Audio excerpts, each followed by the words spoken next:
हरे कृष्णा, राधे राधे। ज्येष्ठ मास के शुक्ल पक्ष की एकादशी को पांडव निर्जला एकादशी का नाम दिया गया है। ब्रह्म वैवर्त पुराण के अनुसार पांडव एकादशी को बड़े सुंदर ढंग से दर्शाया गया है।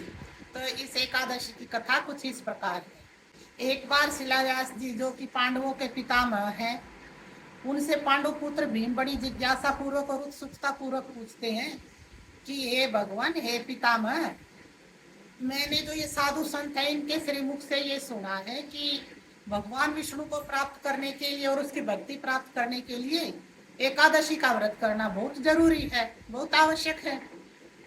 और मेरे बड़े भाई महाराज युधिष्ठिर, मेरी पत्नी महारानी द्रौपदी और मेरे सारे भाई इस व्रत का पालन करते हैं, परंतु मैं अपनी भूख के कारण इस व्रत को नहीं कर सकता। तो हे पितामह, मैं वायुपुत्र भीम भला कैसे भूखा रह सकता हूँ, और वो भी महीने में 2 बार। और जो भी कोई दान पुण्य किया जाता है भगवान के यज्ञ में, वो सारे में बड़ी निष्ठा और श्रद्धा के साथ करता हूँ, और मैं भगवान की भक्ति भी पूरे भाव से करता हूँ, परंतु मैं भूखा नहीं रह सकता। और मेरे भाई सारे और मेरी पत्नी मुझे बहुत उत्साहित करते हैं, बहुत प्रेरित करते हैं कि आप भी इस व्रत को करिए, इस व्रत का पालन कीजिए, परंतु मैं अपनी भूख के कारण इस व्रत को बिल्कुल भी नहीं कर सकता। तो हे पितामह, मुझे भी कोई ऐसा उपाय बताइए मेरे कल्याण के लिए और मेरे मोक्ष के लिए, कि मैं उसको कर सकूं, भगवान की भक्ति कर सकूं और मेरे लिए भी मोक्ष का रास्ता खुल जाए।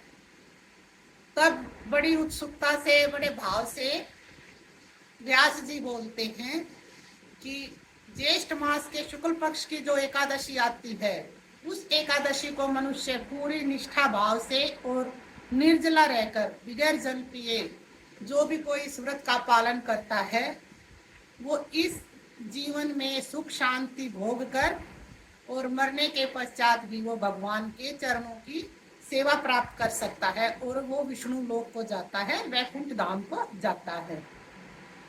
और फिर इस व्रत का महत्व बताते हुए वेद व्यास जी बोलते हैं कि जब कलयुग में इतना चारों तरफ पाप फैल जाएगा, आदमी एक दूसरे को मारता फिरेगा और इतने पाप करेगा, उनके पापों का घड़ा भर जाएगा, तब यही एकादशी का व्रत उनके पापों का नाश करने का कारण बनेगा।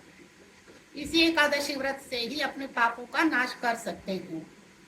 तो ये एकादशी बड़ी अनमोल है, इसके जैसा और कोई व्रत नहीं है। तो इतना एकादशी का महत्व जानकर और एकादशी के बारे में इतनी बातें जानकर सारे पांडव एकादशी व्रत के पालन करने की तैयारी करने लगे, एकादशी के व्रत के पालन करने में जुट गए।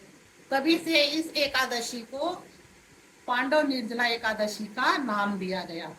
और इस एकादशी के दिन जितना भी दान पुण्य किया जाता है, उसका करोड़ों गुना फल मिलता है। तो हमें ब्राह्मणों और वैष्णवों को दान देना चाहिए। तो चलो भाई, इस व्रत को हम सब भी करने का पालन करते हैं, बड़ी निष्ठा भाव से इस व्रत को करेंगे और वैकुंठ धाम जाने की तैयारी करते हैं। राधे राधे।